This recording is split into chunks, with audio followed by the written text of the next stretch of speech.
Boy friend ఉన్నాడు అని చెప్పినా వినకుండా ముగ్గురు ఆమెపై అత్యాచారం చేశారు. తన ప్రియుడిని చంపేస్తానని బెదిరిస్తూ తనను లోపల బంధించి ఈ దారుణానికి పాల్పడినట్టుగా ఆమె ఫిర్యాదులో పేర్కొన్నటువంటి పరిస్థితి.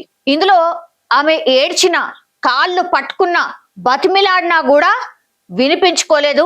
శ్వాస ఆడని స్థితిలో ఆసుపత్రికి తీసుకువెళ్లాలని కోరినా కూడా వినిపించుకోలేదని చెప్పింది. సో నిందితులు తనను బలవంతంగా గార్డ్ రూమ్ లోకి తీసుకెళ్లి బట్టలు విప్పించి బలవంతంగా అత్యాచారం చేశారని ఆరోపించింది. దీన్ని మొబైల్ ఫోన్ లో చిత్రీకరించి బ్లాక్ మెయిల్ చేశారని కూడా చెప్పింది. ఇది ఇగో ఇంత వీళ్ళు అసలు మనుషులు అసలు జాబితాలో రానేరా. రాత్రి 7:30 నుంచి రాత్రి 10:50 మధ్య కళాశాల ఆవరణలో ఈ సంఘటన జరిగింది. చివరికి సాయంత్రం తనను బయటకు వెళ్ళడానికి అనుమతించారని చెప్పింది. ఏంది అంతగానం బతిమిలాడి అంతా చేస్తే కూడా లాస్ట్కి వస్తే బాగా బతిమిలాడి కాళ్ళు మొక్కితే అప్పుడు బయటికి వదిలిండ్రట.